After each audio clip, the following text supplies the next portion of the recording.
Come, imagine with us.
Shalom, Salam und guten Abend.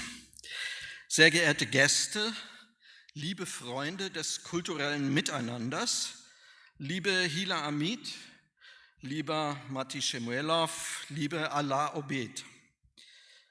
Berlin ist seit Jahrhunderten ein Ort der Zuflucht, vor allem auch für Künstler und Intellektuelle. Der alte islamische Friedhof am Kolumbiadamm etwa bezeugt diese lange Geschichte, oder auch das hiesige Scheunenviertel, in dem das Babylon, der Ort unserer heutigen Festivaleröffnung, steht. Es wurde vor fast 400 Jahren von jüdischen Einwanderern geschaffen, die einst auf dem Weg von Osteuropa nach Amerika hier vor den Toren Berlins Station machten und blieben, bis das dunkelste Kapitel deutscher Geschichte sie vernichtete. Heute stehen wir gemeinsam mit all unseren Sprachen und Hoffnungen auf den Trümmern dieser vielsprachigen Tragödien unserer Stadt und versuchen, neue, glücklichere Kapitel hinzuzufügen. Nach dem dunklen 20. Jahrhundert ist Berlin nun wieder auf dem Weg in eine freundlichere Zukunft. Über 120 Sprachen spricht man heute in der Stadt wieder und es werden immer mehr. Auch für die Menschen des Nahen Ostens ist das freie und wiedervereinte Berlin in den letzten 30 Jahren eine Zuflucht geworden, zu einem Treffpunkt und Hoffnungsort, an dem Neues entstehen kann, Ungewöhnliches möglich ist. Aus allen Sprachen und Kulturen des Nahen Ostens kommen die neuen Berliner zusammen und schaffen über alle kulturellen, sprachlichen und politischen Grenzen hinweg gemeinsam Neues, bilden eine neue, lebendige Stadtkultur, die längst über das hinausstrahlt, was Berlin heute ausmacht. Dieses Berliner Modell des Miteinanders der nahöstlichen Kulturen, der Künstlerinnen und Denker, der Abenteurer und Autorinnen ist auch die Grundlage für unser Festival. Wenn die Berliner des Nahen Ostens miteinander und mit ihren Freunden aus aller Welt tagtäglich essen, feiern, Musik und Poesie machen können, warum sollte dieser Geist dann nicht auch die Grundlage für eine neue Idee vom Nahen Osten sein, den doch kulturell so viel mehr eint als trennt. Vor fast 3 Jahren kamen Hila, Amit und Martin Shemoelof ins Büro unserer Berliner Literarischen Aktion und stellten uns zum ersten Mal ihre Idee von einer Middle East Union vor, die ihre geistige Offenheit aus dem Miteinander der Berliner Szene gewinnen könnte. Wir waren erstaunt und begeistert und haben mit ihnen im letzten Jahr bereits ein hochinteressantes Parataxe-Symposium zu diesem Thema mit sehr unterschiedlichen Stimmen und Ansätzen im LCB, im Literarischen Kolloquium Berlin, realisiert, dessen Ergebnisse man gewissermaßen als ein Vorwort zu diesem Festival im Internet auf stadtsprachen.de anschauen kann. Und nun startet unser Middle East Union Festival mit den Worten unserer beiden Kuratoren Hila Amit, der Berliner preisgekrönten Schriftstellerin, Kuratorin und Hebräischlehrerin, deren Arbeiten vor allen Dingen in Israel, Deutschland und den USA publiziert werden, und Martin Shemoelof, dem vielfach ausgezeichneten arabisch-jüdischen Dichter, Autor und Journalisten aus Berlin, der in Israel und Deutschland mittlerweile 10 Bücher veröffentlicht hat. Beider Hartnäckigkeit und guter Vernetzung ist es zu verdanken, dass uns ein anspruchsvolles und vielfältiges Programm mit prominenten und kompetenten Gästen erwartet, das Sie uns jetzt gleich vorstellen werden.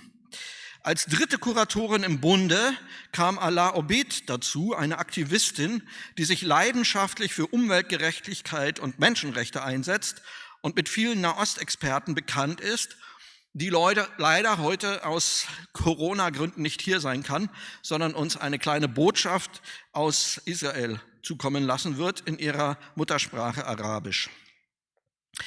Was Sie in unserem Programm vergeblich suchen werden, sind die üblichen Heerscharen deutscher Nahostexperten, die bei solchen Themen zumeist außerordentlich schnell und explizit eine Meinung haben. Diese zu haben, muss ja an sich keine schlechte Sache sein und hängt natürlich damit zusammen, dass die Geschichte wie die aktuelle Situation des Nahen Ostens durchaus existenziell mit unserer deutschen Geschichte verbunden ist. Aber für unser Festival haben wir uns entschieden, ausschließlich die wirklichen Experten, also die Stimmen des Nahen Ostens, zu Wort kommen zu lassen, Berliner, aber keine deutschsprachigen. Arabische Juden aus Neukölln, jüdische Araber aus dem Prenzlauer Berg, Israelis und Iranerinnen aus Schöneberg, Ägypter und Libanesinnen aus dem Friedrichshain und so weiter und ihre internationalen Freunde. Mit dem Ende meiner kleinen Begrüßungsrede wird ausschließlich Ihnen das Wort gehören und wir deutschen Berliner sowie das internationale Publikum, das ich diesem Festival wünsche, werden Ihnen gerne zuhören. Gemeinsam ist Ihnen und uns neben der Brückensprache Weltenglisch fast allen, dass Sie als sogenannte Mixed Identities leben und überall in der Welt zu Hause sind. Wir haben deshalb in unseren Festivalinformationen auch weitgehend darauf verzichtet, nationale Identitäten zu definieren für unsere Gäste. Wie sollte das etwa bei einer arabischen Jüdin, die in Beirut und Tel Aviv aufgewachsen ist, in Kopenhagen studiert hat und derzeit in Berlin und Buenos Aires arbeitet, auch genau aussehen? Oder dem in Kairo geborenen arabisch-australischen Wissenschaftler, der als säkulärer Moslem in Berlin lebt und arbeitet? Die Middle East Union existiert also eigentlich bereits, zum Beispiel in diesen Mixed Identities unserer Festivalgäste. Die Orte unseres Festivals, das Babylon hier in Mitte, das Literarische Kolloquium am Wannsee und die Novilla am Sonntag, Novilla in Niederschöneweide, all diese Orte sind übrigens eng verbunden mit der langen jüdischen Geschichte Berlins, die vor der Nazizeit schon einmal eine große, einflussreiche und vielfältige gewesen ist. Während das Programm und die Inhalte dieses Festivals mit Lesungen, Konzerten, Panels und Diskursen zu Literatur und Kultur, Politik und Religion komplett auf die Ideen und die Arbeit unserer Kuratoren Hila Amit, Shemoelof, Matti und Abdalla zurückgehen, bedanken wir von der Berliner Literarischen Aktion uns herzlich für die Möglichkeit, diese visionäre und, wie wir finden, dieses visionäre und typisch berlinerische Projekt organisatorisch unterstützen und realisieren zu dürfen. Wir bedanken uns im Namen der Kuratoren auch sehr herzlich beim Hauptstadtkulturfonds, der dieses Projekt finanziell fördert und ermöglicht, bei unseren Medienpartnern und den Veranstaltungsorten Babylon, LCB und Novilla und ihren Teams für diese wunderbare freundschaftliche Unterstützung und bei ANO, Jews and Arabs Writing in Berlin und den Moving Poets Berlin für die großartige Zusammenarbeit. Die Vision einer friedlichen und kooperativen Middle East Union ist für uns eine große Freude. Diese 4 Tage in Berlin können ein Aufbruch dorthin werden. Im Nahen Osten kommen ja immer wieder und auch in diesen Tagen die unglaublichsten und erstaunlichsten Kompromisse und Bündnisse zustande. Warum also nicht auch unter uns, den Künstlern und Literatinnen Berlins? Ich übergebe hiermit das Wort an die Gastgeber des heutigen Abends, Hila Amit, Matti Shemoelof und Abdalla, zur Eröffnung des Middle East Union Festivals. Vielen Dank.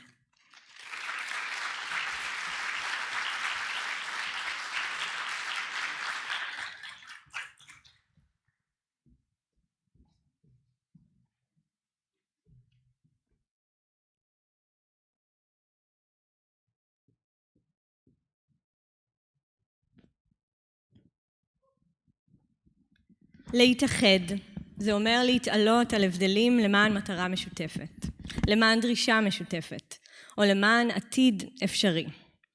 בהקשר של מה שלרוב מכונה המזרח התיכון, הרעיון של איחוד פרוגרסיבי שמתעלה על גבולות ריבוניים, ומתאחד באופן כנה מאחורי מטרה משותפת, נראה אוטופי לחלוטין.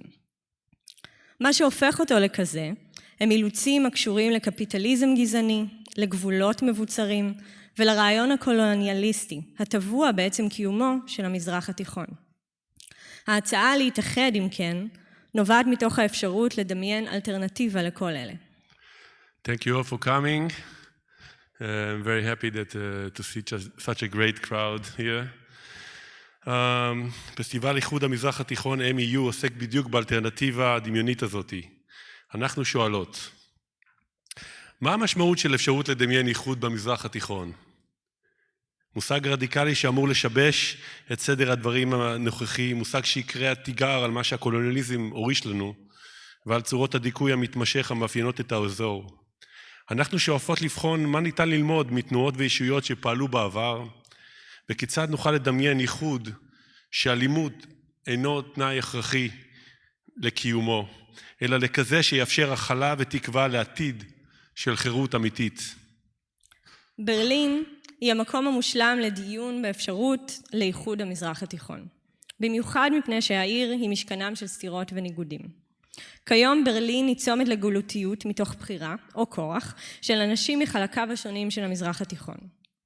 ובו בזמן, עם זאת, ברלין היא מרכז של הגמוניות אירופאית עכשווית, של מעצמה קולוניאלית לשעבר, כמו גם של מדינה פשיסטית לפנים שעכשיו ניצבת בלב ליבו של האיחוד האירופי. זו עיר אירופאית שמאפשרת נקודת מפגש מזרח תיכונית, בו בזמן שהיא חלק מאיחוד שמבצר את עצמו מאחורי גבולות שממשיכים לגבות חיי אדם. כן, ברלין זו עיר מרכז אמנותי שנחשבת לגן עדן קווירי, ובו בזמן הימין הקיצוני וביטויי הגזענות הנשנים מזכירים לנו שברלין מעולם לא הצליחה לגרש את השדים מתוכה. עם ברלין בתור נקודת הפתיחה אנחנו שואפות לדמיין איחוד שיתעלה מעל הסתירות והניגודים האלו. איחוד שיהפוך את החלום של המזרח התיכון שאינו מושתת על אלימות בניגוד לזה שהורש לנו למציאות.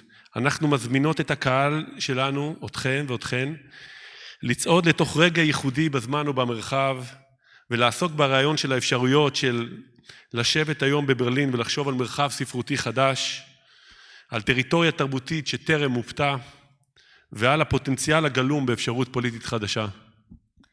האם אירופאיות יכולה להיות חלק מהמסגרות החדשות של הישות הפוליטית שהיא החזון שלנו עבור האזור? האם המסגרת הגלותית של כותבות מהגרות או מגורשות שיושבות יחד בברלין העכשווית יכולה לקדם פעולה פוליטית במדינות המוצא שלהן? איך איחוד המזרח התיכון יכול להיראות ואיך הוא יוכל להפוך מחזון למציאות? And now in English. We have an exciting program spreading on 4 days, 3 venues with more than 40 participants. By chance, all the venues have some connection to Berlin Jewish past. Today we are at what used to be a Jewish area, Mitte. Tomorrow and Saturday we will be at the LCB, just across from Villa Vanzi, where the decision on the final solution to the Jewish problem was taken. And on Sunday we will meet at Novilla, which used to be owned by Jewish before the war. All of this is just to mention that the history is hunting us, but we can still make history, and we feel that this festival is doing just that.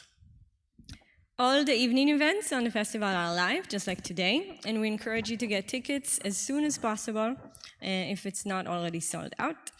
Tomorrow at the LCB, we will have a performance by Kayan, a group dedicated to folk music from the Levant, combining jazz elements and drawing from sources all over the Middle East. The quartet around lead singer Eden Kami transcends borders and language barriers. Adding improvisation and on compositions, Kayan creates a fascinating and emotional vibe on stage, reuniting the two sister languages and musical tradition of both Arab and Jewish roots.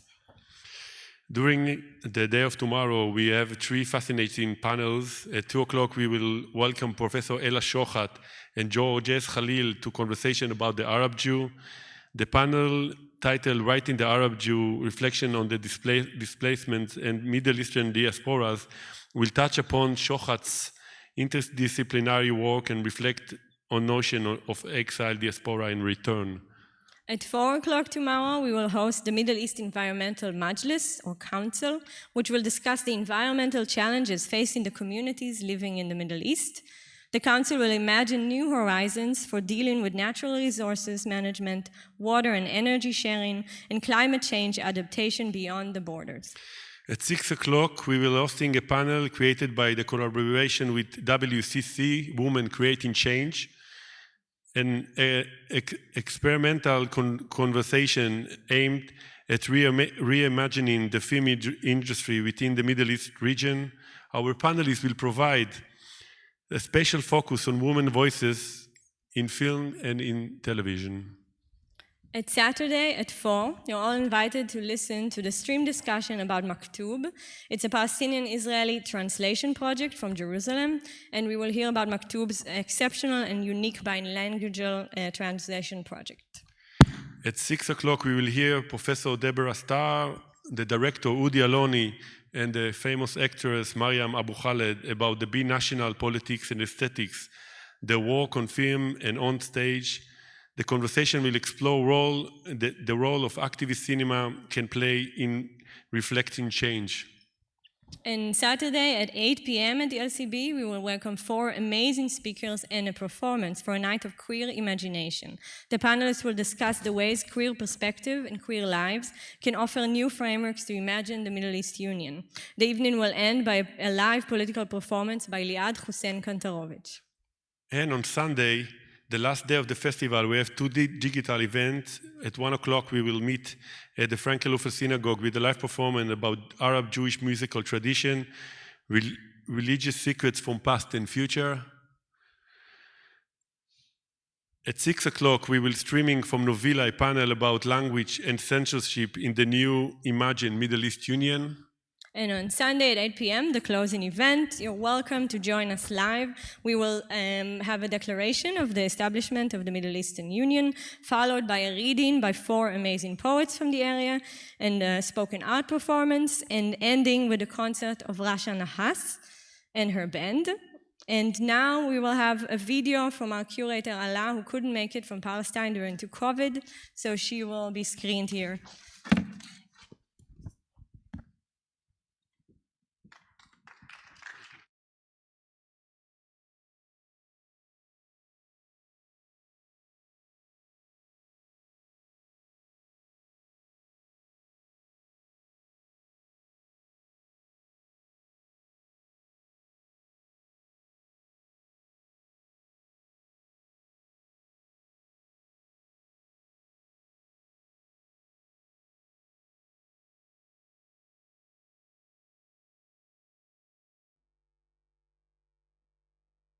مساء الخير برلين، أنا اسمي آلاء عبيد، أنا واحدة من منظمي مهرجان الاتحاد الشرق الأوسط.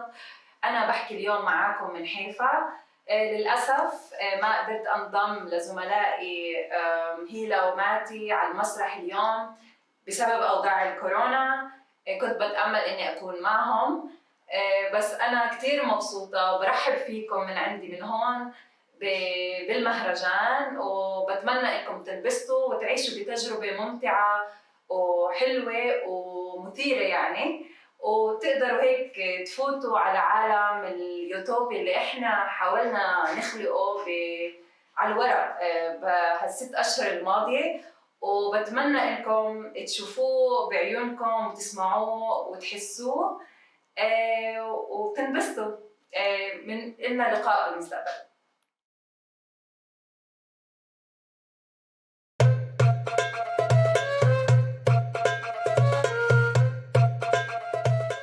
Can and may we, in present-day Berlin, imagine a Middle East unified in peace and equality?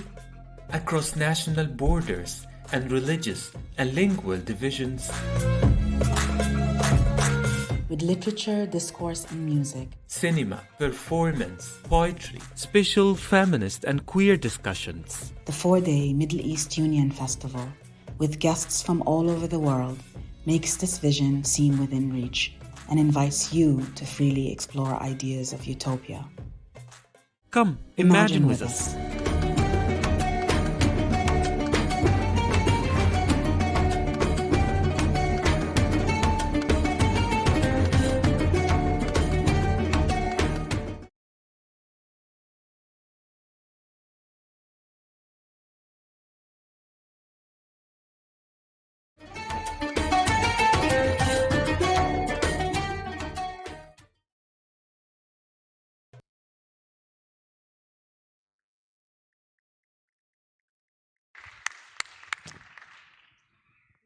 Again, I want to thank you all for coming in this very hot day. And first, I would like to present our panelists for today, and after that, we will have a 45 minutes conversation with them, so there's no time for questions from the audience, but please know that after the panel and after the show, everybody would be outside, so you're welcome to come and ask questions. And after the panel, we will have a performance, a music performance by Sistanagila. Our panelists today: Iskandar Abdalla is a doctoral fellow at the Berlin Graduate School for Muslim Cultures and Societies. He's a film curator at the Arab Film Festival Berlin and a co-founder of, I don't know how to pronounce it, Nawara, a collective of Berlin-based immigrant researchers, artists, and activists with ties to the North Africa and West Asia region. Dekel Peretz is the chairman of the Association of Jüdische Zentrum Synagogue Frankenufer. He's also a research associate at the Max Weber Institute for Sociology at the University of Heidelberg and a visiting research at the Max Planck Institute for the Study of Religious and Ethnic Diversity. Steve Sabella is an award-winning artist and writer. Sabella uses photography and photographic installation as his primary modes of expression. He earned a master's degree in photography studies from the University of Westminster and a master's in art business from Sotheby's Institute of Art, London. And Iris Hefets, she's a psychoanalyst and an activist, and she's currently at the board of the Jewish Voice for Just Peace at the Middle East. So thank you all for coming and agreeing to be with us today. And I think what we would like to kind of start with is what we are here today. We're in this festival talking about the Middle East Union, and we invited you to come and share with us your thoughts. What can this Middle Eastern Union look like? What do we take from unions that we know, like the Arab League, the European Union, the United States? What do we keep and want to preserve, and what do we not want to take with us? How should this Middle Eastern Union look like? And I invite you to express your thoughts. Okay, I go first. Let me start, but I believe in the power of imagination. For me, the strongest word in any language is the word imagine, because imagination has the power to transform all realities, break any border. And the weakest word in any language for me is the word try, because try has in it embedded recipe for failure. So I would like to replace the word trying with action verbs in imagining a new Middle East union. What we would like to see, if anything, a world union. We have seen many unions in the past, like the Soviet Union, the United States, Europe, etc., and we also see them failing. If anything, during Corona times, I wish we can think of the world together. Like I always say, there is another in each one of us, each other. And I look at the unions like spider webs. They are like circles, but if the circles are not tied to something solid, everything collapses. They become circles of empty thought, holes and traps. And definitely, if we want to speak about the Middle East Union, we have to think of a free Palestine. There is no way to go forward when there is a whole nation, millions are living under extreme, impossible occupation. So we cannot go forward unless there is justice for everyone living in our area. I don't want to call it the Middle East, let's call it justice for everyone. And we have to solve definitely the refugee problem, and not only for Palestine, for all the region. And we know that it has become so strong, the refugee issue, that the Mediterranean became a cemetery for people. Characteristics. Open borders, definitely. I remember a time my father used to tell me we used to go from Jerusalem to Damascus or to Beirut from Damascus Gate. Today we can't go from Damascus Gate to Nablus, or to Bethlehem, which is 5 minutes drive. We need to drop the borders of self and look at others with an open mind. The border should be natural, but there is nothing natural about our geography. Definitely equality. Nobody can live without being equal. And the most essential part for me at this moment, and we'll give the space to others, awareness. What is lacking in all these unions is the base, and the base should be, for me, awareness. Once we have awareness, it becomes easy to understand the other side. How can we not do peace without understanding what needs to be done for peace? For Israel and Palestine, Israelis need to understand the Palestinian reality, which is atrocious. And if we don't understand how to solve it, we cannot have a union. We can't have a union when there is somebody conquering and there is a superiority complex or superior to the other. So this superiority, and from the other side, from the Palestinian side, the inferiority has to be dropped so that we speak on equal level. And why I speak about awareness? Because once we have a glitch, peace, I spoke today with somebody, peace cannot be achieved. Peace will be achieved if you maintain it. It's like a garden. You constantly have to work it out. Problems will always arise, but we can't just go to war every time we want to have it the way we want. We can't have it right. So peace requires a lot of awareness and how to take it forward.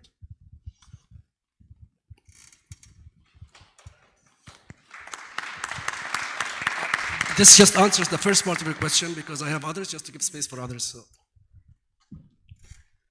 Yeah, thank you, Steve. I think you covered a lot of interesting points and also a lot of practical points in what you're saying. And I want to connect to this point of imagination, which I find very important, and connect to it maybe also the story of narrative. And when we think of the story of, let's say, the European Union and the question of what narratives were also created through storytelling and through imagination. And this is something that I really like about this festival, is that it really connects to imagination through intellectual works and intellectual writing. And if maybe and there are unifying stories that are told throughout the Middle East, for example, the idea of Pan-Arabism, which kind of transcends national borders and creates a unifying story, for some stronger, for some weaker, but a story that people who want a union can connect to. And when we think of that narrative, the question I would ask is, how can a Jewish story connect to this narrative and find inclusion in Pan-Arabism? Or how can Pan-Arabism change to include a Jewish story? And this is something that I also like in this introduction, of course, connecting to this idea of a Jewish past and within Arab countries, and bringing out those different stories. I also saw tomorrow in the panel, this is something that is going to be very important, thinking how can these stories be told and how could they be transmitted through cinema, writing. I would also include maybe journalists as a very important group carrying these ideas into popular culture. So this is just one point that I would like to add at this point. I always say, like, the secret of life lies in the bee, like the name of the city we live in Berlin. Be like the bee in Berlin, just be. And part 2 of it, be and let others be. And this is the recipe of acceptance. Yeah, thank you very much for the invitation. I'm also excited to be here because I know Mati from the Mizrahi activism in Israel. I just have to say some words for the people who don't really know what it means. We are talking about Jews that came from Arab and Muslim countries. And the vision, actually, of the radical Mizrahi activist was something like a union of the Middle East. And there were also trials to do that, which were not successful until now. Therefore, I think it's very important to have it in mind that we can imagine something like that, but not only as a future. We also had it once. So like you said, I was born in Beersheba, and Beersheba is a kind of kaf. I don't know how to say it in English. There were not many sites to go there if we had some spare times, and we had 2 sites. One was a monument for the soldiers, and the other one was the Turkish bridge, which is actually a bridge of the train from the Ottoman time, from the Hijazi railway that went from Sinai through Palestine to Damascus. So there was such a Middle East, and for me this project means also a part of a decolonialization process, because as said before, I mean, the Middle East is a result, the way we know it today, a result of European powers that divided it like it is, and we still see the influences of that. It means democratization of the Middle East, if the big powers will let us, because we know that for the big powers it's much more comfortable to deal with dictatorships. You have to deal just with one, with Muammar Gaddafi or whatever, and to have deals with him so that he will not let people from Africa that we exploit to come to Europe, and it's much easier than to have a democracy in Libya, for example. So it means that in the moment that this area will be able to be an Arab area, it will also decolonialize, for example, Israel, because the majority of the people in Israel are Arabs.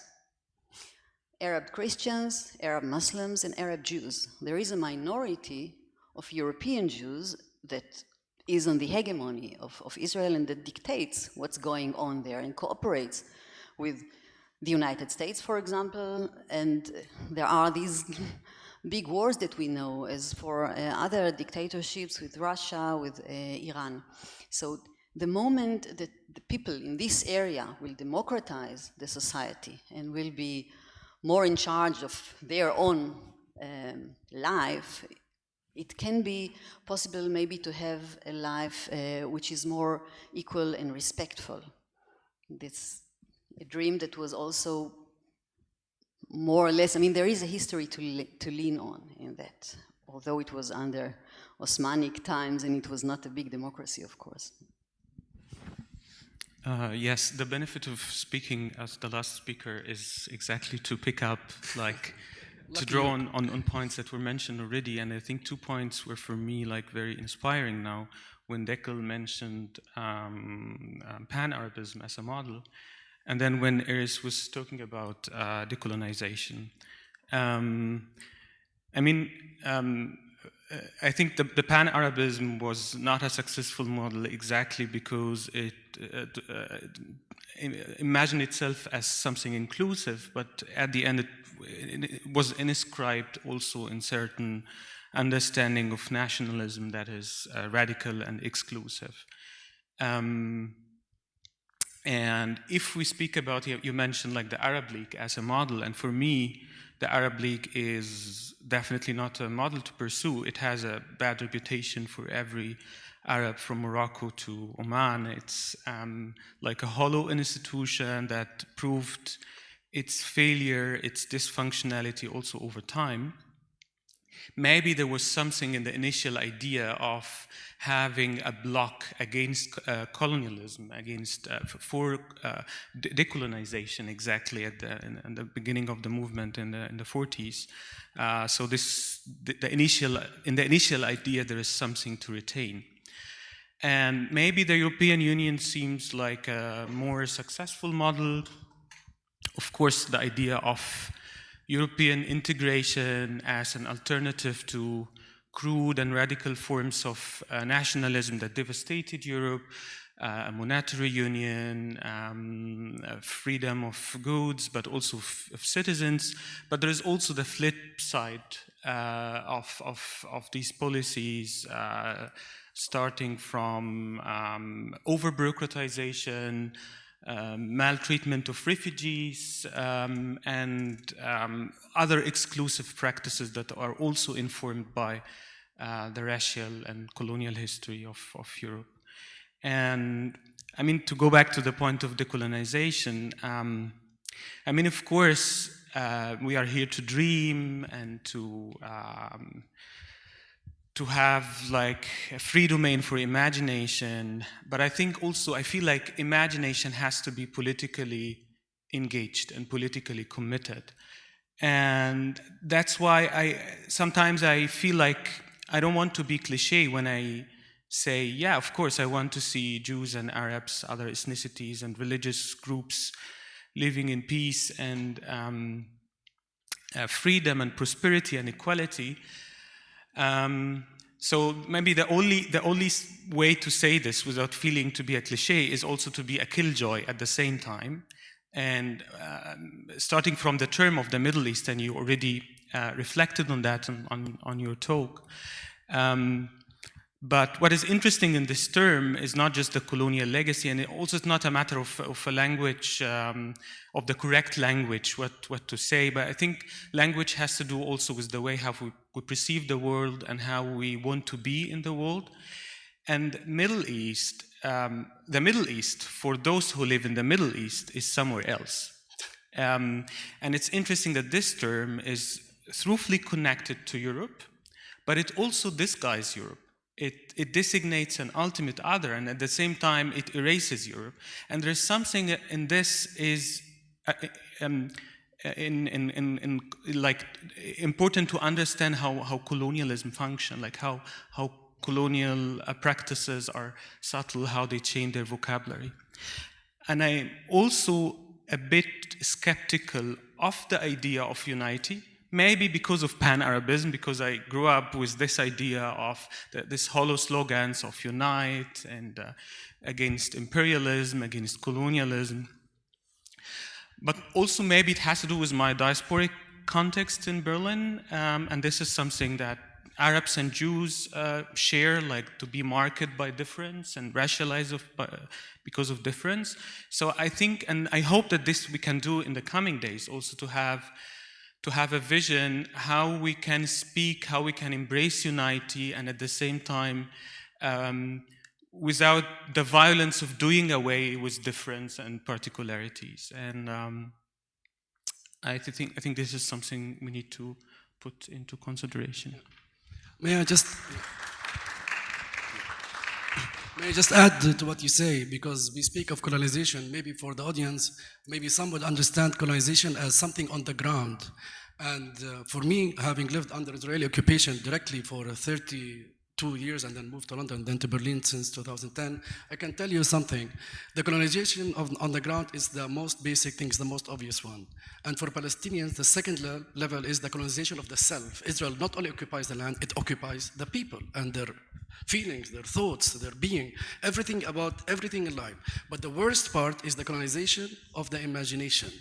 And this is the most dangerous part. It's not only a syndrome in Palestine, I see it as a world syndrome, but definitely in Palestine is multiplied. So I see the process of liberation, it has to start with how we decolonize the imagination, because once you have a free mind, a liberated mind, then liberating the land is only, or the self is a question of time, and is easy to do. That's why governments and countries, they hate artists, or they hate people who speak about the freedom of thought, and these people get assassinated, get silenced, because they want people to go just live by the system they create from themselves. That's why I believe we need to create a reset button sometimes. Like we speak about unions, maybe nothing to copy from these unions because most of them fail at one point. And we need to reimagine a union based from scratch, you know, that nobody feels entitled for anything. We are all born somewhere. I see myself coming from elsewhere, to be honest. People ask me where I come from. I say I come from everywhere and nowhere. And if you insist, I come from elsewhere. But funny, when I say elsewhere, some people hear it Israel. You come from Israel. Once I met a person, he asked me, where do you come from? Because it's a question that comes to me all the time. I can't say I come just from a place because I see myself I lived in many cities, so I feel myself global. And I told him, do you want the real answer or the fake answer? He said, only the real answer. And I told him, I come from everywhere and nowhere. And then immediately said, then you must definitely come from Palestine.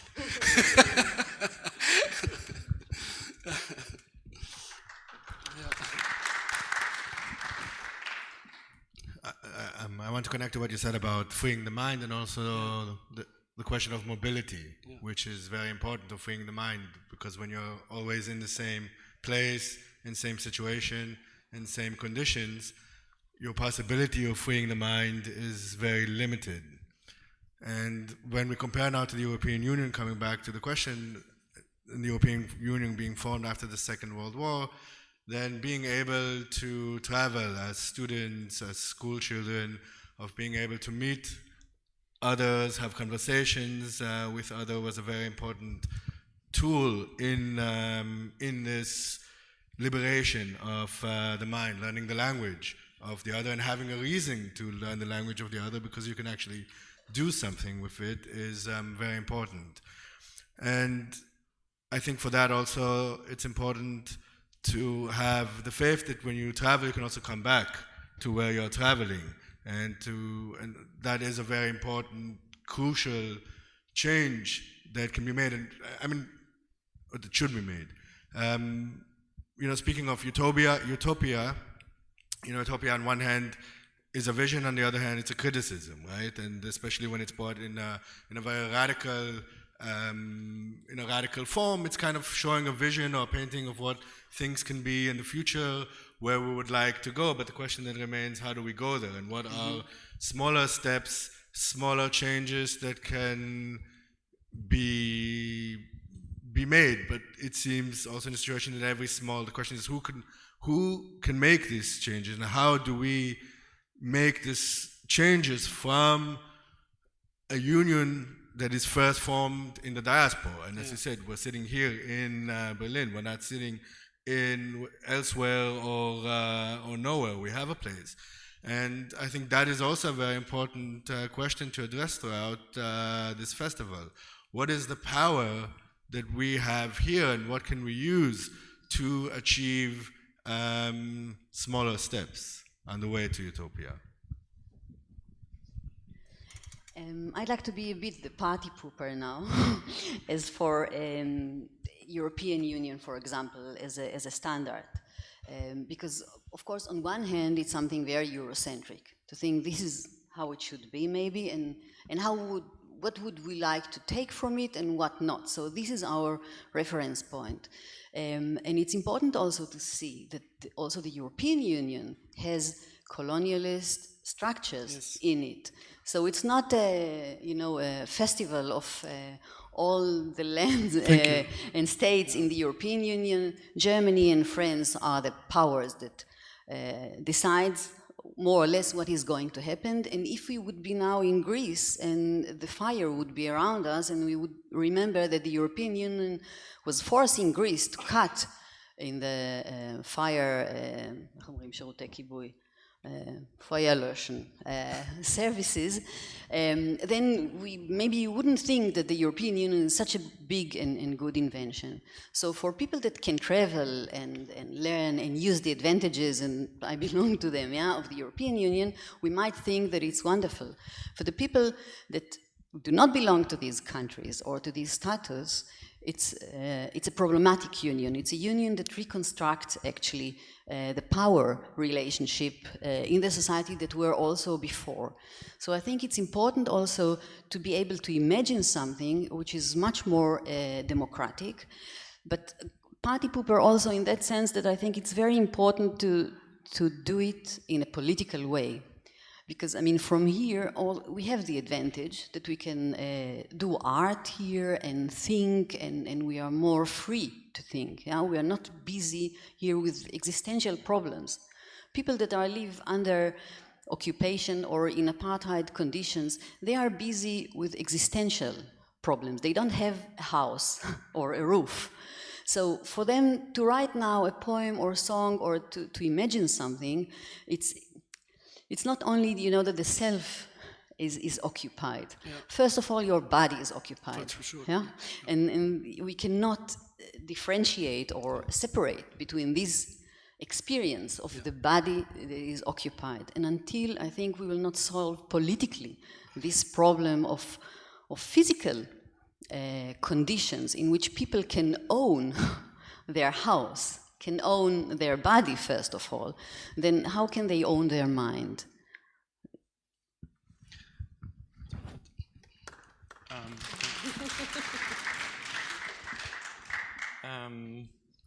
I agree with Iris, actually, but I just, maybe a personal reflection on the European Union, because when I was listening to Dekel, and of course, mobility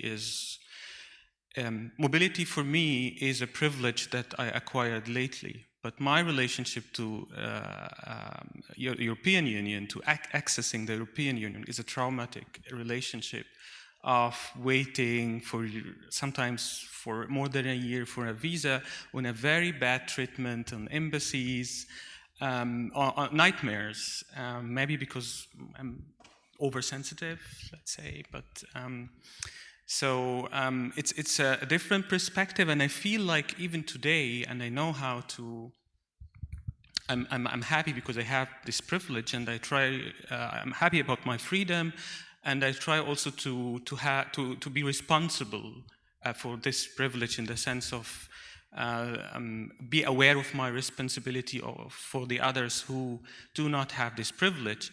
But I feel that this traumatic experience is also of part how I became. And I feel like also what Steve was saying about being from nowhere, and sometimes I feel like I would like to say this, to feel this, but I just cannot afford it because it's part of how I become. May I just add to that? When I say I freed myself from Israeli occupation, I dripped completely out of my veins. But people think when I say uproot, it means I want to float in nowhere. Actually not, because rooting is important, but the question is, where do I plant my roots today? And let me tell you what I did it. I took my roots from the ground and planted them in the clouds, because it's moist, and to remain always free and in transition. And this is how I see myself living in the world. The awareness I have in Jerusalem, or in Ramallah, or in Berlin, is the same awareness that I will have in Tokyo, or in Argentina, or wherever I am in the world. And may I just say here, you asked maybe it feels helpless when the body is occupied. I just, 3 days ago, I was listening to a story about a Holocaust survivor. I can't remember the name, forgive me, because one should name these people. And that person was gonna end up in the crematorium. But the story goes that he kept imagining that one day he's gonna leave and write a book about it and to give talks. And guess what happened? He actually freed himself from the Holocaust, and he did all these things. So this is where the sentence comes from for me. As long as there is one person left who imagines a better world, life has a chance. That's how I see it.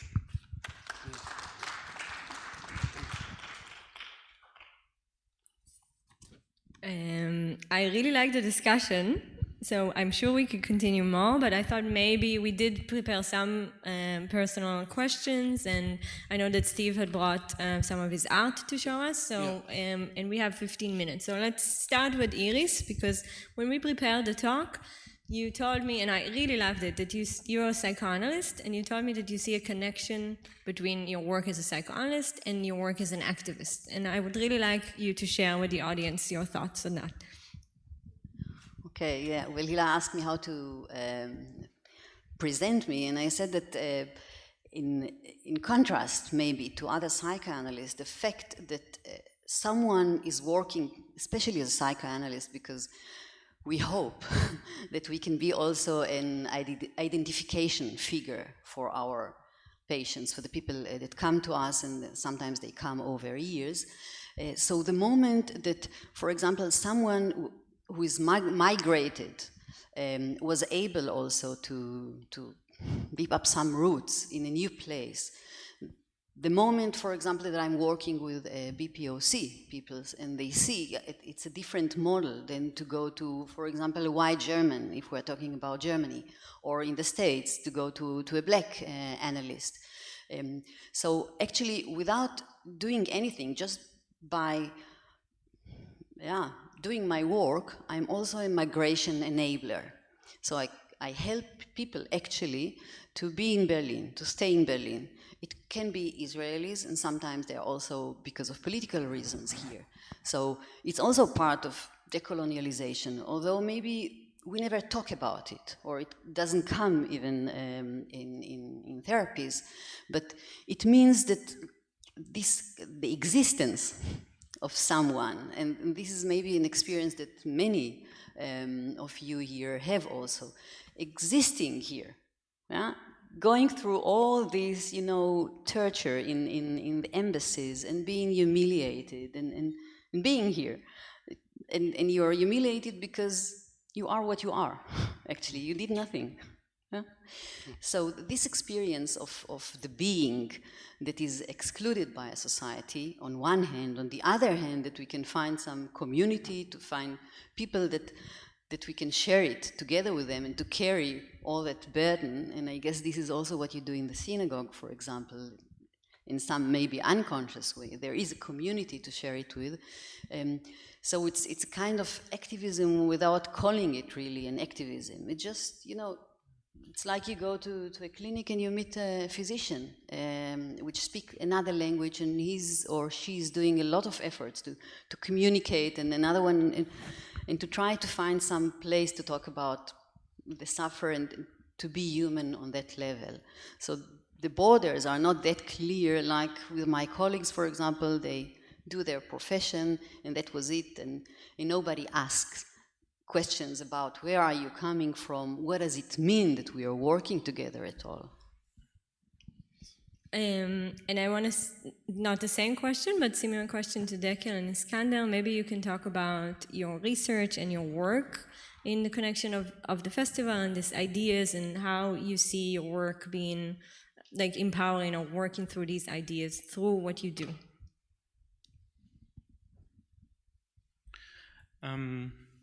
I mean, in my academic work, I try, maybe this is something that the idea of the Middle East Union also tries to address, like to go beyond the nation state as a paradigm, but also so to think about cultural and historical connections beyond the nation state or transnationally, but also within the nation state, because and this is, of course, in social sciences and humanity, a work that have been done since the late 70s. But interesting in a field like my field, in the so-called Middle Eastern studies, questioning the Middle Eastern nation state is meant actually to prove the dysfunctionality of Middle Eastern, that they are not able to embrace this model modern state. And then there is always this idea of, again, of a very monolithic paradigm to explain social dynamics and the agency of the people over there. It's then Islam or tribalism and so on and so forth. So in my work as a researcher, I also try to question this and to think about like overlapping paradigms and more complex way of understanding the agency of people. And I thought also regarding my curatorial work, I work mainly with Arab films, but what I would really like to do is like maybe to think about the Mediterranean context, because there are so interesting commonality, but also to contrast the difference in film practices in the region. And I think there are already festivals that do this in Alexandria, in Valencia, in Spain. So it would be great also to have this in Berlin. And in my work as an educator in the field of political education, I also try to, of course, stress commonalities and historical ties, and also that maybe in the region, across the region, we have similar struggles in a way. So I will talk not of my work as a researcher, but my work as a community activist. In the last 10 years, I've been working on building a community around the Frankenhofer synagogue. And beyond that, have been working on creating, connecting many people within Jewish life here in Berlin, with a diasporic ideology. And I would also like to connect it with what Steve was talking about, maybe not looking backwards to where I come from or to where other people in this community come from, but looking forward to where we want to go, making a commitment to making Berlin our home as a city, and also wanting to make it as our Jewish home. And probably several months ago, I would have probably never sat in this panel, because what happens in the Middle East seemed to me to be irrelevant to my work building Jewish community. I know you're already looking at me. Hey, yeah, exactly. Wait. So it seemed to be irrelevant in a sense of the imagination that I'm trying to build myself, of, you can live a Jewish life in Berlin and be disconnected from other places in the diaspora. But of course, this doesn't work that way, because a diaspora is a network. It's not a point. It is always connected to other places of that very same diaspora, specifically here, Jewish diaspora, and things that happen in the Middle East affect what happens here between Jews and Muslims, between Jews and Christians and atheists. You cannot really escape from it. And this is a question of how much the imagination of not being not looking back is really possible, and how not being from not being from elsewhere or from nowhere is then just a way of dealing with the criticism, or silent way of, or loud way of dealing with the criticism that is in a way that is there, and trying to focus on something that is different. But anyhow, I've kind of moved away from the two to nowhere maybe. So the point is, in our activity, definitely thinking where in Berlin plays an important role. We talked about also the past. You mentioned also the Holocaust, the question of empathy, the question of what is possible to build in Berlin between Jews, Muslims, Christians, Arabs, raises, in this, you could say, easier conditions, is very important, because what we can't do here, we probably won't be able to do in the Middle East. Well, it doesn't mean that you're forgetting where you come from or where you're born. When people ask me where I'm born, it's always a fact of life. If people ask me where you're born, I always say Jerusalem. But don't ask me where I'm from, because that question is complex. Maybe I will show. So you have 5 minutes. No, it's good enough. Can we put the first photo, please? Okay, I would like to, I will show you 11 photos that maybe relate to our themes here. I'm a collage artist, maybe people know me more as a collage artist, and I like these windows of possibility, of looking at self and other, like looking from inside and the outside. There are infinite realities in images, and I see my work as a visual researcher, finding the hidden realities in images. So let's go next. And this project is called Elsewhere. These are 19th century photochromes, black and white. The color is an illusion. It's hand-colored in the past.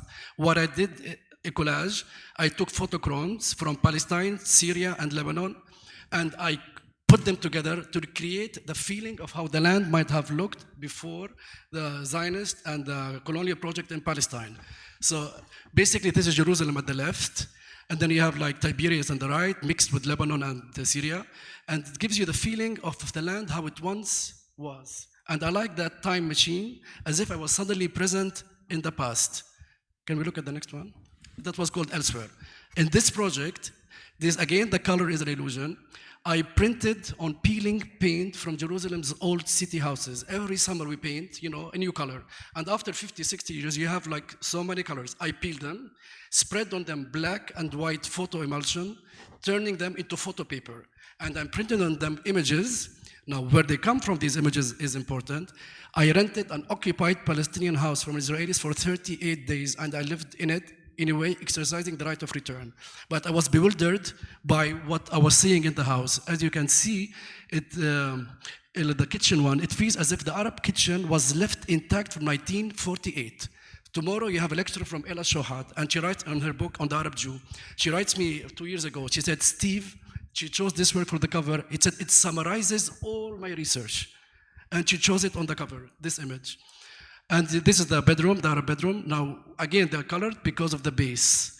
They are exhibited like an archaeology, where they look like archaeological findings, or like photography on the wall when they look like photography. So that was called 38 Days of Recollection. Next. This project called Dependence. This is for me a summary of what it means to live as a Palestinian in Palestine. They give you the illusion of freedom, but actually there is nothing free about your life. Everything is controlled from A to Z.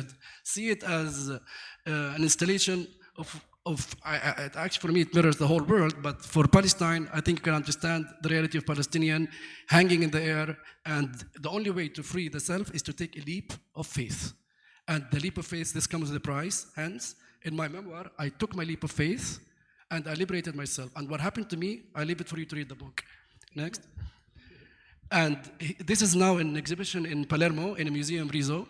All the remains from that project, which I did in the occupied house, I collected them and created a light and glass installation. Can we put the next one, please? Now, there is a piece of wood. This is charred in the glass. I took from Auschwitz-Birkenau concentration camp. I was walking there with my daughter, and I took this chart, and I wanted to create a memorial for humanity, where we cannot speak about Palestine and Israel without speaking about the Holocaust and about the core issue. Now, rockets, Hamas, checkpoint, these are all side effects. If we want to go forward, let's go back to the essence, to the core of how everything started. As you can see, then the remains on the cube, you can see the four sides. Yeah, and it has even Jewish, semiotics. It almost feels like the right one, as if these are the photos of the Jewish family in the Palestinian house today. So the history gets combined. And under the glass, you see the image of this girl through the mirror that's on the down. So when you look down on this mirror, it's like takes you to infinity, like it's endless. But then you see the face mirrored on the mirror down. Next. Maybe my famous project is called Settlement, 6 Israelis, 1 Palestinian, exhibited in Doha, Qatar, funny enough. I managed to convince 6 Israelis who served in the army to strip to their underwear. Facing them is me, and to create a visual confrontation. It has many parts of it. I wanted basically to kill the idea that we can only look at the Jews as Jews and not as one by one by one by one. On the other hand, the Israelis always look at that one Palestinian terrorist that's gonna explode everything. They don't see the whole nation. They only look at individuals and target them. I also wanted to tackle the demography issue, self and other, that the people, when they come to the installation, they cannot be balanced about it. It's either you side here or there, but you can't tell me I want to be balanced because I have to be balanced. If Palestinians are wrong, say they are wrong. If the Israelis are right, say they are right. But we have to kill this idea of balanced. Next. And then when I exhibited, I have people from Egypt, Syria, said, these are the people we fought on purpose. I took all the semiotics of the body out. No stars, no necklaces, no nothing. Just the body to speak for itself, to create this visual confrontation. Next. And this is my recent work, also exhibited now in Palermo, The Great March of Return. I collected 1,000 and almost 1 photos from 5 journalists in Gaza, because I can't go there, but I used to go there a lot. I was even kidnapped in Gaza by mistake. But, so I wanted to mirror the impossible reality of living in Gaza. This is hell on earth, and I wanted to revive the story, to transform the numb images so that they can speak another language or tell another story. And I combined the images with NASA photos from outer space to contrast the infinite space with the colonized, entrapped space, to create a fresco, almost like Renaissance art, and you can almost see La Pietà in the middle. And maybe we can go to the next one when we get closer. Here you can see the middle scene of the eternal fight for Palestinians for liberation. It's a never-ending story, and it entered now mythology. And now, because the Palestinian story is mythology, Israel has a problem. And I would like to go to the last one, when I finish here. I feel this is the time for the language of life. This is Everland. It's a bit not clear. This is Palestinian embroidery. When I collaged it together from costumes from 19th century, suddenly the embroidery looks like it represents every other culture. It can easily be Indian, it can easily be anywhere else in the world. And it has arabesque floral forms, almost psychedelic at the same time. Maybe here I finish by saying, I would like from this panel that we are all planting seeds. We are all left our countries, but we never forgot them. Because we never forgot our families, the people live there, and it's really painful to know that reality is still so impossible. So if anything, I don't know, I do what I can in life, nothing less, nothing more. Maybe, some people say maybe I do much more than I can. But if anything, I would like this panel to inspire you and everyone watching live on now, because I do believe in the quantum reality. You never know who's watching, who's listening. We are only here a guiding stars, maybe if you want to call ourselves stars, but the action might be done somewhere else right now for the future. So thank you.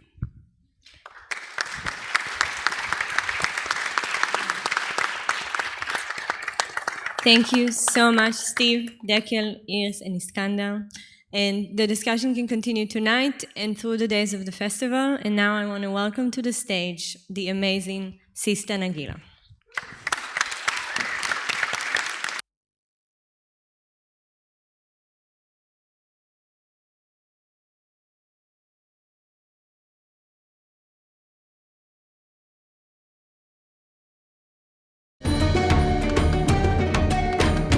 Come, imagine with us.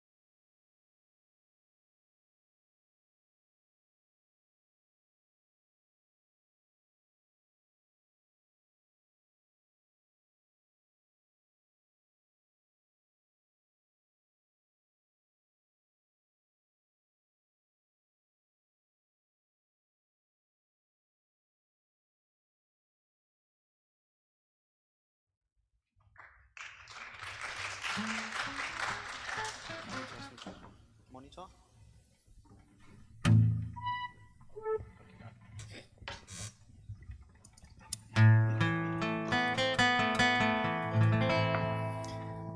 Ya Allah, Ya Allah, boi legani.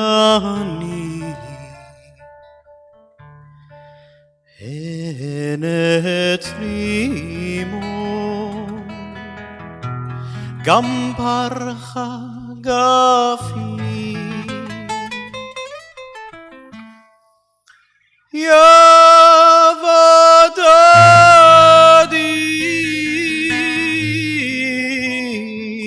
יחיש צעדיו ויאכל את פרי מגדיו. אם ידידי ירחו נדודיי, אם ידידי ירחו נדודיי, איך יחידה אשב על קני.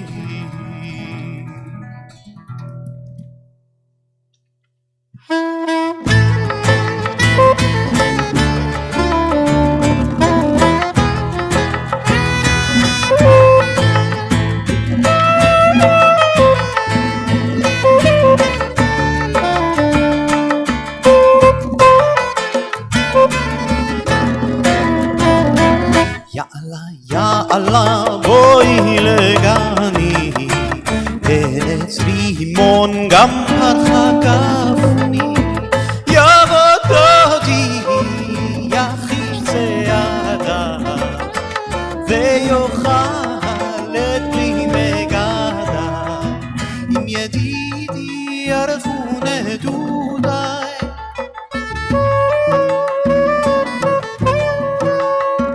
איך יחידה אשב על קני.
Willkommen zu Sistanagila.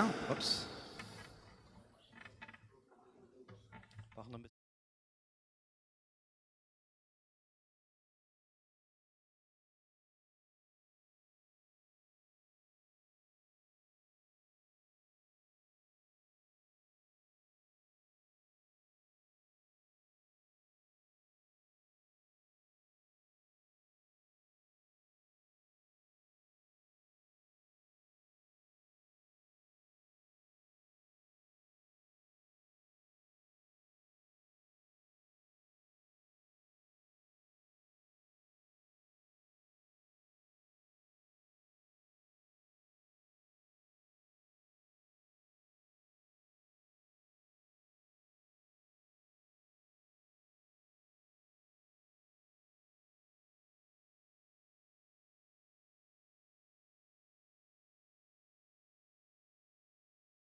versorgten Basser unserer Band Sistanagila. Der Basser hat sich gewünscht, dass noch ein paar Lieder gespielt werden und die Band ist so freundlich und bereit, das Konzert, wenn auch auf ungewöhnliche Weise, noch ein bisschen fortzusetzen. Deswegen freue ich mich, wenn wir jetzt nochmal zusammenkommen können und noch ein paar Lieder unter veränderter Besetzung der Band Sistanagila hören können. Also nochmal, welcome back on stage, Sistanagila. Maybe you can give us some news about your colleague.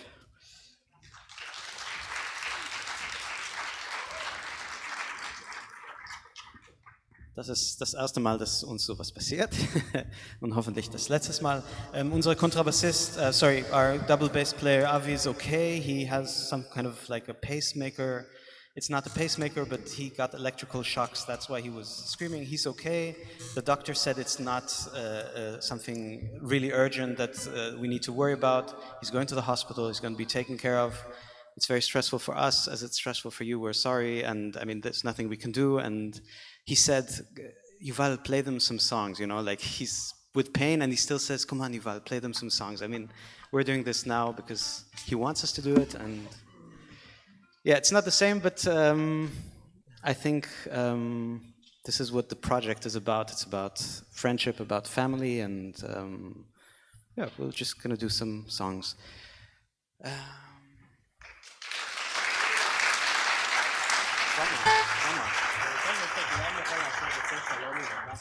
Also Bonnet zum Beispiel, vielleicht Sommer? Sommer ist leicht. Erstmal Sommer. So, das erste Stück, das wir gespielt haben, the first piece we played, I don't know which language to talk anymore, was called Ya Allah, Ya Allah.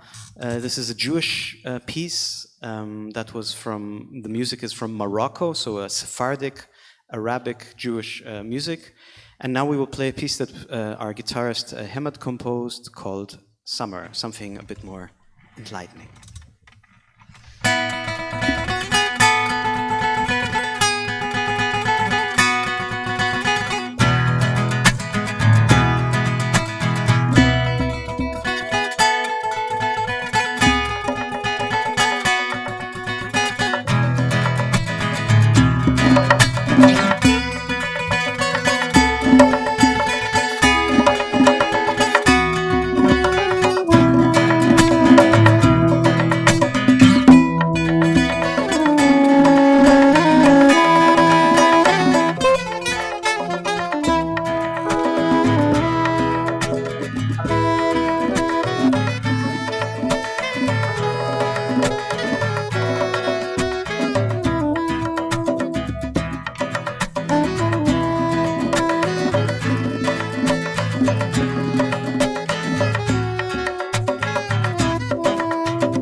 So, nächstes Stück ist, ja, wir überlegen gleichzeitig, wo der Bass nicht der wichtigste Rolle ist. Khazan, so wir hatten Sommer, we had summer, now we're going to autumn. Khazan is a piece composed by a Persian composer called Meshkatian, and we made an arrangement for our group, Khazan.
Wir machen jetzt noch ein Lied.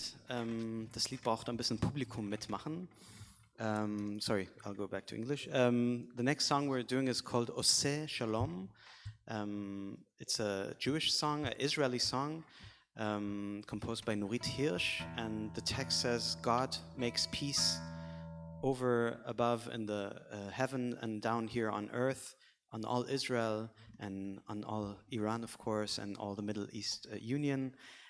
This song only works when the public snaps, I don't know how you call it in English. Usually we have the bass, but now we'll have a guitar player doing the bass. And it goes something like this. Very good. And when it gets annoying, you can start doing like this. But Oh, say shalom bimoma, hu yaseh shalom aleinu. ועל כל ישראל, ואימו אמרו אמן.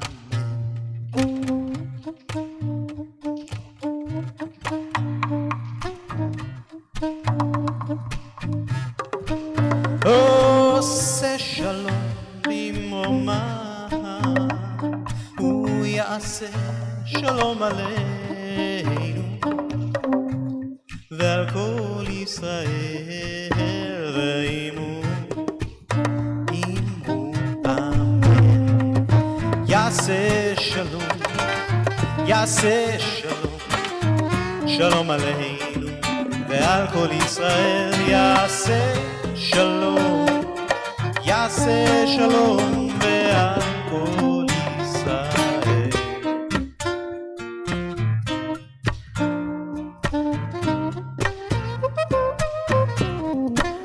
עושה שלום במרומיו, הוא יעשה שלום עלינו ועל כל ישראל, ואמרו אמן. אמרו אמן, אמרו אמן. יעשה שלום, יעשה שלום, שלום עלינו ועל כל ישראל, יעשה שלום, יעשה שלום ועל כל ישראל.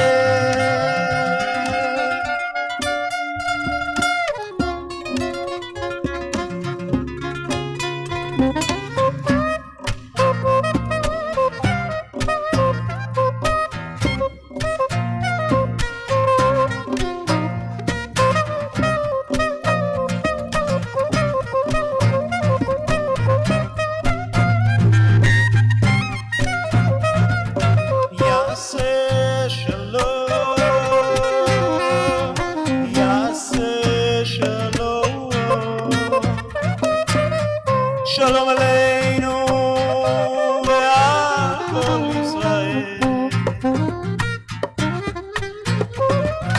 יעשה שלום, יעשה שלום, כמה נחלט שם, שלום עלינו ועל כל ישראל, יעשה שלום, יעשה שלום, שלום עלינו ועל כל ישראל, יעשה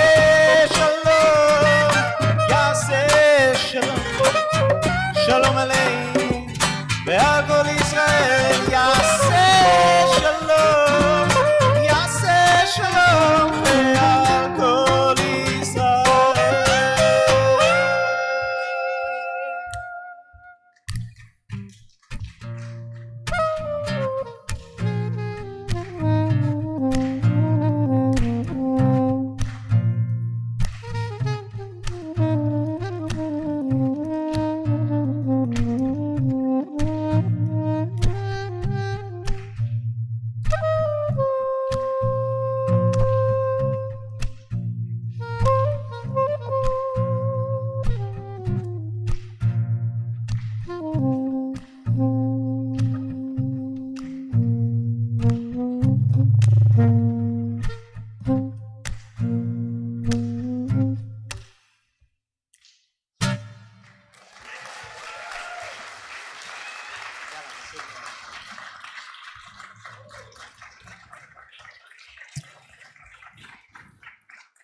I think we're going to stop here because it's like the best moment to stop. We would love to do so much more songs, but it's not the same. Thank you for coming. We will be back in Berlin again, and I'm sure Avi is very happy that we did this. Thank you very much for staying with us, and we wish him all the best.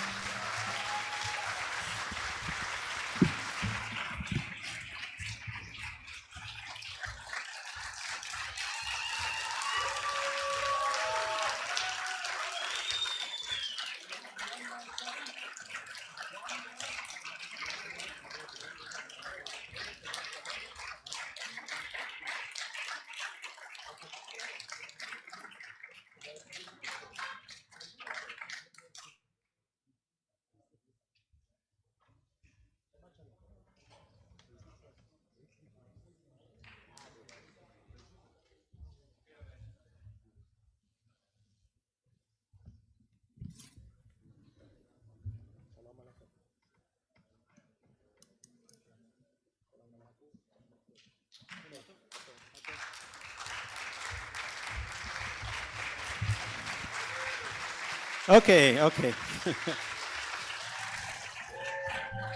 Thank you. So this song is called Hine Matov Umanaim, also a Jewish song. This time it's an Ashkenazi song. Here's everything, the translation here, everything is okay, everything is pleasant. We're sitting, brothers and sisters together. Hine Matov Umanaim. Thank you for coming. Thank you for the Middle East Union for inviting us. Hine Matov Umanaim.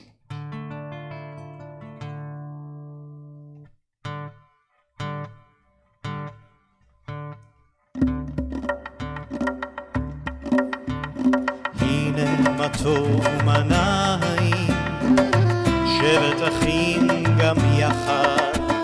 הנה מה טוב ומנעים, שבת אחים גם יחד. הנה מה טוב, שבת אחים גם יחד. הנה מה טוב, שבת אחים.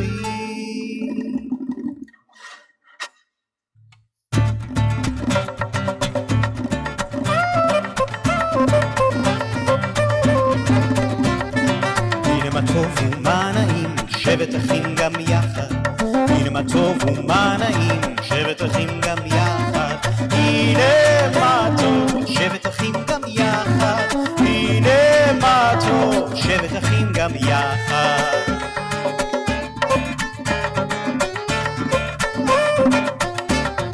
הנה מה טוב ומה נעים, שבת אחים גם יחד, הנה מה טוב ומה נעים, שבת אחים גם יחד, הנה מה טוב, שבת אחים גם יחד, הנה מה טוב, שבת אחים גם יחד.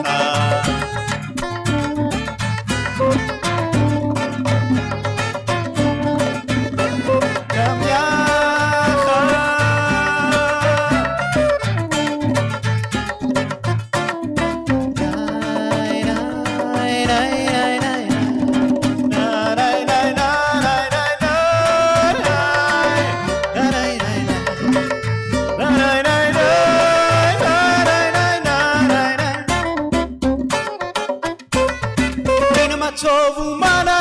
שבת אחים גם יחד, הנה מה טוב ומה נעים, שבת אחים גם יחד, הנה מה טוב, שבת אחים גם יחד, הנה מה טוב, שבת אחים, שבת אחים, שבת אחים גם יחד.